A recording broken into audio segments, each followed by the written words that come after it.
And let's get right into it. He's been waiting patiently. Let's welcome to the show, Mr. Nick Douglas. What's going on there, Nick? Hey, how you doing, Bay? How Good, are you man. this evening? I'm very good. How are you enjoying that conversation, huh? Sorry, say it again. How are you enjoying that conversation? I caught like the last few minutes of it and was trying to sort of assemble what was being talked about because I didn't hear it from the beginning. But it seemed pretty interesting. Yeah. I actually have to be honest with you. I didn't know if I was on hold or if I was put on some sort of infinite listening section. So I hung up and called back. I didn't know exactly what to do. So excuse me for that. But we made it. I'm here. Suddenly I hear my name and, I guess this is it. So here we are. It's your time. Your time to shine is now. Cool. So you're actually a Philly boy. Yeah, well, it's South Jersey, but, Philly. It's sort of like the Philly proper, I guess you would say. But, I've lived all around Philly, South Jersey, most of my upbringing. And, that's where I'm sort of born and bred. That's awesome. And you too, huh? Yeah, I mean, I'm originally from Upper Darby, right by the Tower Theater. I grew up. And now I'm living out still in Delco, still in Delaware County, over by, I'm close to like the Delaware PA borderline. So, yeah, still out here. On. Cool. Nice, yeah. So you used to play in Deadly Blessing. Yeah, back in the 80s, yeah. Deadly Blessing. Yeah, from South Jersey with Tony, Tom, Wayne, and Ski, yeah. That's crazy. I always remember seeing the flyers everywhere as a teenager for Deadly Blessing.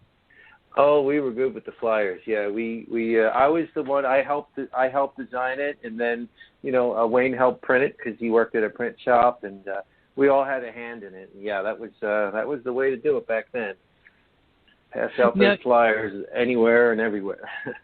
Yeah, it's funny now because things would be so much easier now to design the flyers, and like back in the day, I'm thinking to myself like it had to be so much harder back then.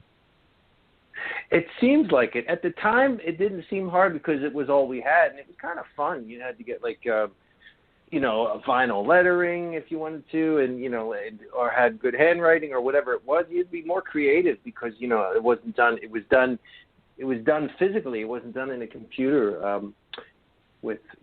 So we had to use our imagination, and I enjoyed it. I like that kind of work. So, I had a good time with it. And I still do it from time to time. Actually, I designed my album cover and stuff, so I still kind of dabble in that kind of thing. Yeah, well, I didn't make the painting. I had a guy from the Netherlands, an artist from the Netherlands did that. But as far as the layout and arrangement, I pretty much put it together. And, it's fun. That's awesome. Now, actually, last night I talked to John Karabi, and another Philly boy, and I was saying to him how if him and Doug Aldrich knew each other back from their Philly days before they ended up getting out to L.A., and now all these years later they're playing together. So was it kind of something with you and Johnny before you guys hooked up with Doro? Did you guys know each other back in the Philly scene at all? Or actually, a funny thing, I never met John until he came and auditioned for Doro, and we're both from the same general area. And it just turned out to be that, like, we've been in the same room, we've been in the same clubs, but we never actually met face to face until the day he came into the audition room. So, wow. it was we knew of each other, but we never actually got to meet until then. And we've pretty much been inseparable since. 26 years, 25 years, I don't know exactly how. Wow. Stuff like that. I mean, even like with the Karabi Aldrich thing. I mean, that's truly like fate. I mean, here you got two Philly boys, especially in your case, hooking up with a band based out of Germany, and you're playing together. So that's wild.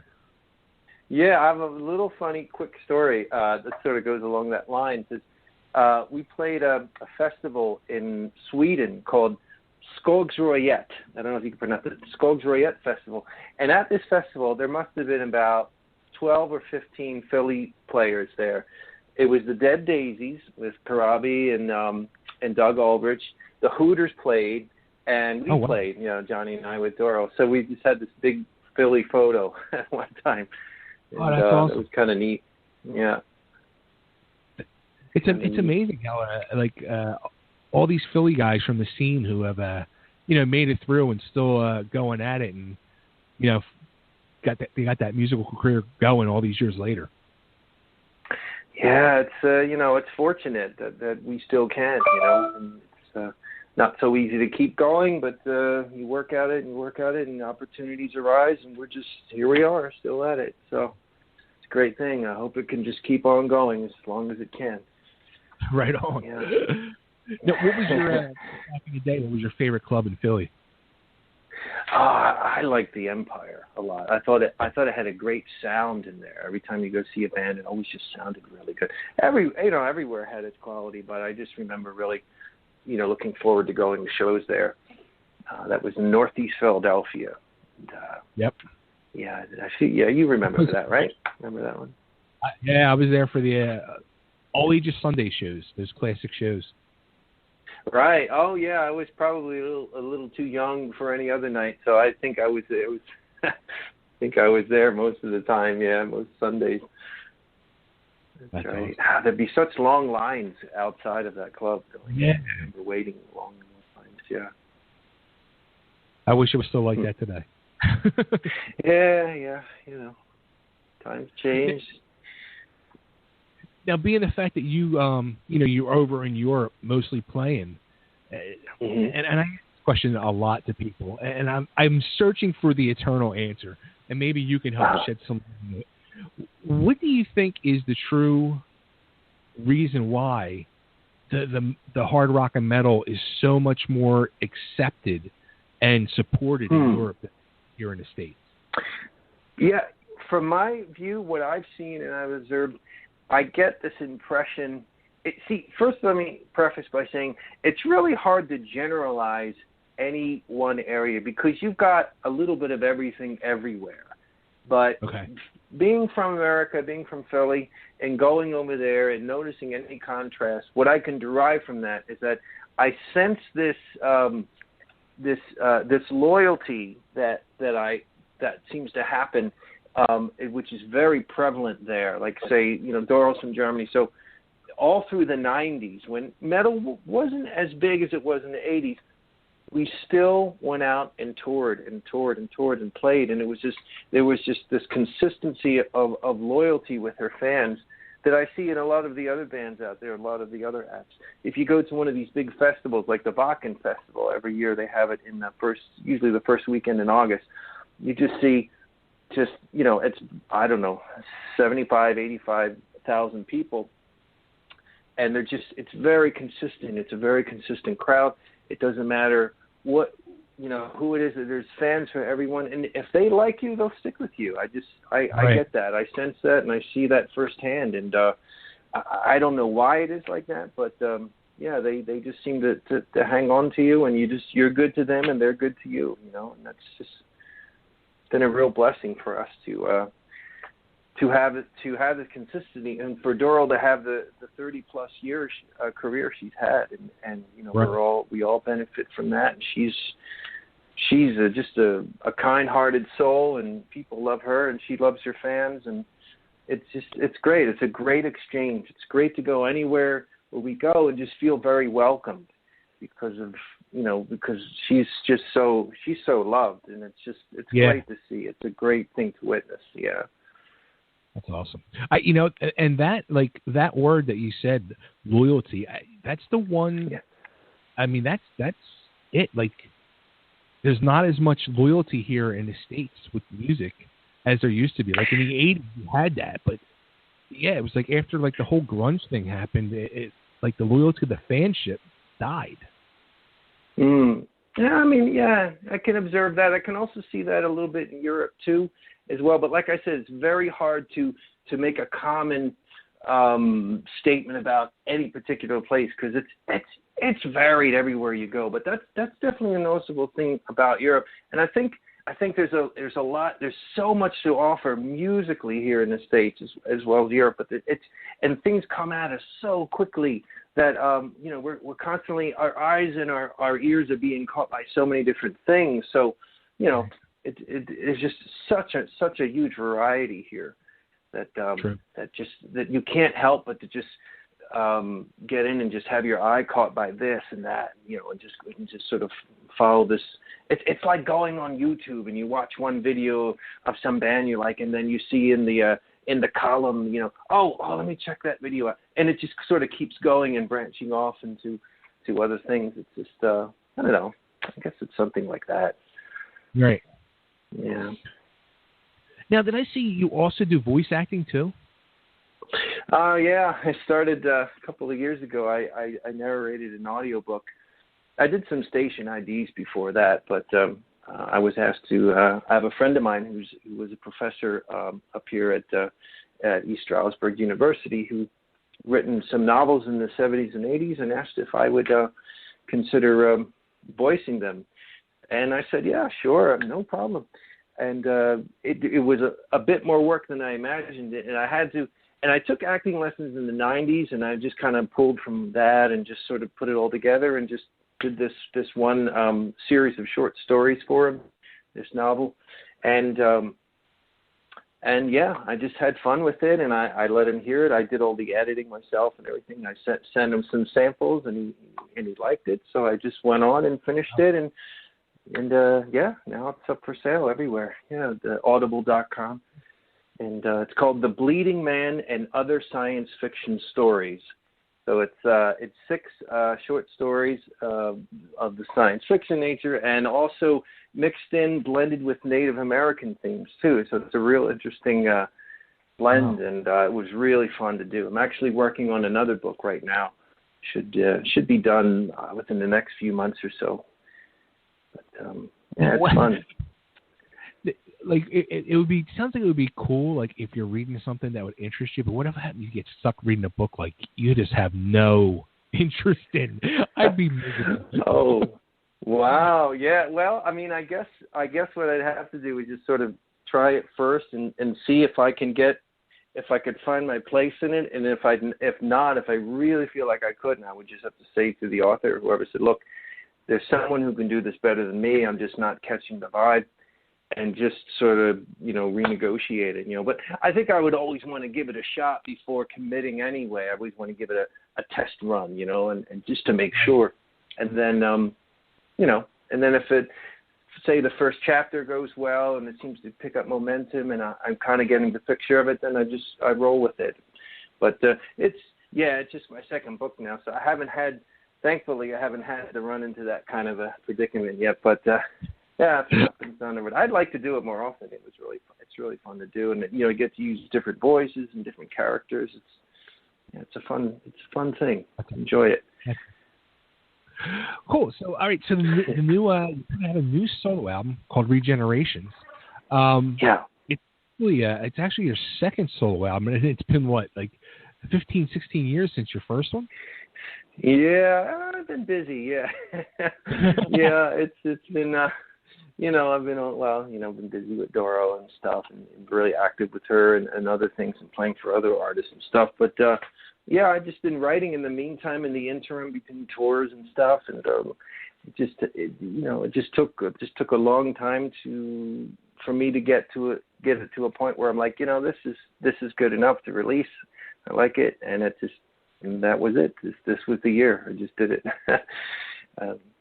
So I was learning a lot along the way, too, as far as everything, writing, arranging, recording, engineering, all the technicals of it. And I just got more and more interested in it. And I decided I wanted to do most of it myself. And it's not something I would always recommend, because it is a huge undertaking and you can very easily lose perspective. But I was sort of determined, and I went through with it. But 16 years. It was something that you did want to do. You just didn't have time to really do it.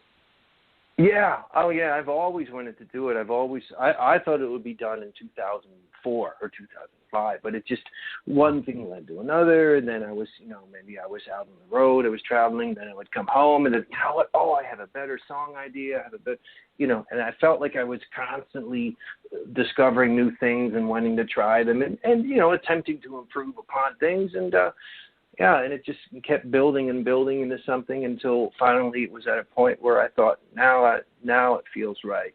So some of the songs, the first song I wrote called You Break was written in 2001, right after I released the first album. And the last song was written summer and fall of last year, and it was the last song to go. So it's quite a span in between. I'll tell you what, it's funny you said You Break because I had that one written down. Like when I listened to the album earlier, that was the one that really jumped out at me. Oh, cool. Yeah. Oh, thanks. Now, and like it's not. I mean, if you're like a Doro fan, it's not like it's not a metal album at all. No, it's not. It's just the way it came out. I'm influenced by so many different things, and I just love music in general. I like great lyrics. I grew up on like Pink Floyd and a lot of British rock from the 70s, and so I'm sure that there's a lot of influence there in it. But it just came out the way it came out. I didn't want to force it into any genre because I thought it would feel forced or maybe insincere. I just let it just sort of pour out naturally, and and that's the way it came out. It's funny because I was saying to my co-host Nick before we went live when I was telling him about the album, there was an artist that gone on the show a few times, and she just put out some new music, and she kind of like went a different direction, and she was calling it cinematic pop, where it's almost like you can picture like movies in your head going along with her music. And I was saying to him, like, this is like cinematic rock, because it was like the real same vibe with more of a rock and roll edge to it. So it was just, that's what I was like really getting when I was listening to your album. Oh, cool. Thanks. It's funny. Other people have mentioned the same thing, or generally the same idea where they're like, oh, I hear this in a movie or something. Actually, the song All on Me was featured in a film, a local film that was made up in the Poconos of Pennsylvania, and it was in the end credits of the film. And, so I love the idea. I've always really been fascinated with the idea of marrying picture and sound, and how one influences the other, especially when you watch a film and if you turn down the sound or take away the music, and you can see what's going on, but it's so much drier. And then you add this, you add this music, this underscore to it that just kind of adds another, 20, 30, 40% of the film is just enhanced. It's more, it's just more vibrant because of it. It's really so suggestive, so influential, and I just was always really intrigued by that. There's been so many songs that like I probably didn't like, or some songs I even hated until like they were used in a movie, and you're just seeing it go along with the movie, and you just end up liking it so much. It was like, because now you're like visualizing it, and it just put a whole new emphasis on everything with the song. So right, it's as if one helped the other. There's that marriage there that just whoever, when they made the film, decided that this music would work for this scene, and you get it and you watch it, and it just clicks with you. I think that's amazing how people can do that. That's a real skill in itself. Now you did for your first single and video for "Come Alive." Now, speaking of movies, you did like the mystery science theater type vibe to it at some point in it. It does look like that. I didn't even think of that before. Yeah, it kind of does look like that. Yeah. I got a group of my friends together, and we had access to the Sherman Theater in Stroudsburg, Pennsylvania. It's an excellent venue to see shows. And we fashioned it sort of into being a cinema, and we sort of played it off like a group of friends got together to watch a movie, and it does have that angle. It's funny to say that. Yeah, that's cool. No, what's that fun. about?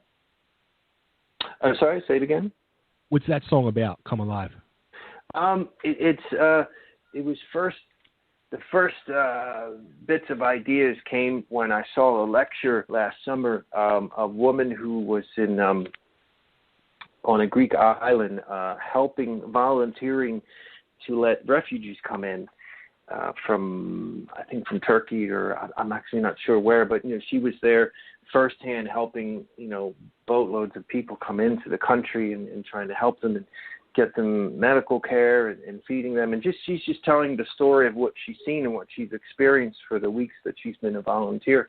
It was so moving and so amazing to hear, like, wow, just to hear it firsthand from someone who's been there. And then, this was sort of swimming around in me for a couple of weeks, and then some lyrics kind of came about after that. And I started writing some verses sort of pertaining to the idea. But as time went on, I wanted to broaden it a little bit and sort of suggest that, you can do it if you really want it bad enough. If there's something you want out of life and you're determined enough, you can make it happen. And, even if it looks absolutely impossible, don't give up. It really comes down to 3 words: don't give up. And so I just wanted to sort of broaden the idea for anyone to catch, if anyone just feels like they need a little pep talk or lift or something, I'm hoping that could be the little thing that does it, So Come Alive is basically just hey, saying, wake up, stand up. You failed, get back up and try again. You fail, you get back up and try again. Don't give up. It's just basically about that.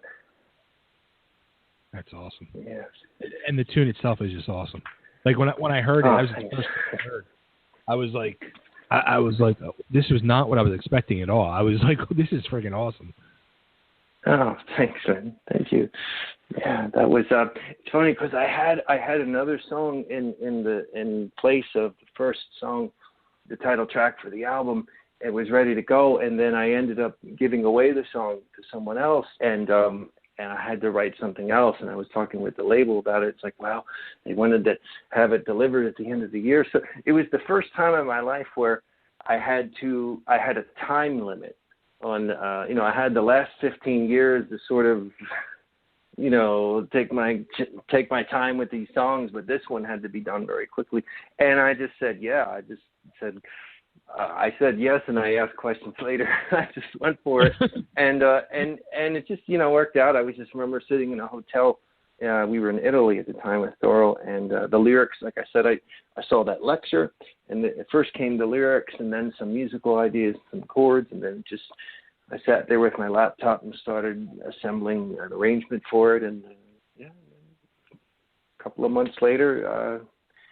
Thankfully, I had something, and I decided to put it on the album for track 1, and there we have it. So, nice. Yeah, it's a challenge I was up for. Will you be putting a band together and doing any shows with this to play these tunes? Yeah, I'm just talking with some guys now about doing that. Well, in Europe, I may use the guys in the Doro band. We might have something for the summer. We're talking about where we can do it and when we can do it, and sort of work it around outside of the Doro schedule. And maybe here in the U.S., I've also talking to some local guys that might be able to, to be there for a couple of shows. We're talking about in July maybe. It's still just all in the talks right now, but I think it's going to come together. Yeah, we're going to get together and jam soon and see how it goes. And looking forward to the summer having at least 1 or 2 shows on either side of the Atlantic. So cool. Looking forward to finally doing that. Yeah.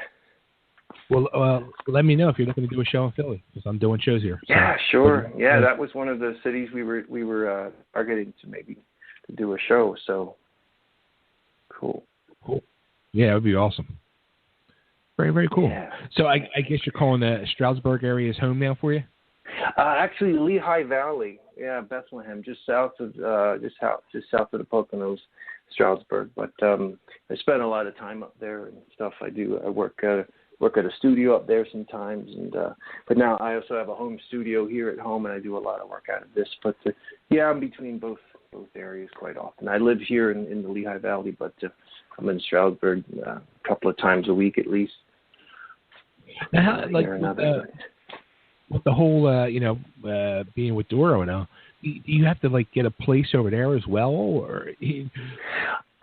Well, I mean, when we come over, there's usually like a cluster of shows that we'll do, whether it's a tour where we get on a bus and we go, or maybe it's just in the summer, for example, it's a lot of festivals, which mostly fall on weekends.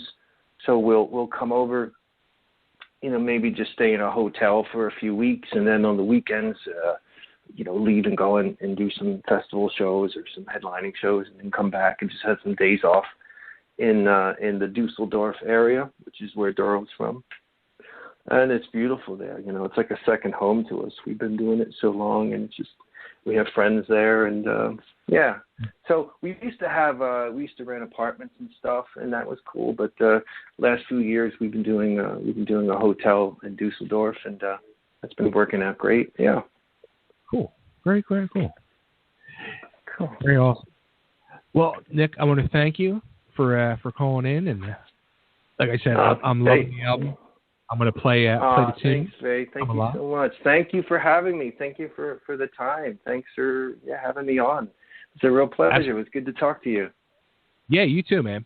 And let me know if we can make Philly happen. That would be awesome. Absolutely, Bay. Absolutely. I'll let you know as soon as we get something sorted out. I'll get in touch with you on Facebook, or I'll give you a call or something. Absolutely. Cool. Nick, thanks so much. And I'm going to play Come Alive for everybody. So let me get this queued up, and I'll play it for everybody and show the world how good this tune is. Oh, thank you. Thanks, Bay. Thanks, buddy. All right, man. Take care, Nick. All right. You too. Take care. Peace to you. Cheers. See ya. Bye-bye. All right, here he is. Nick Douglas, Come Alive.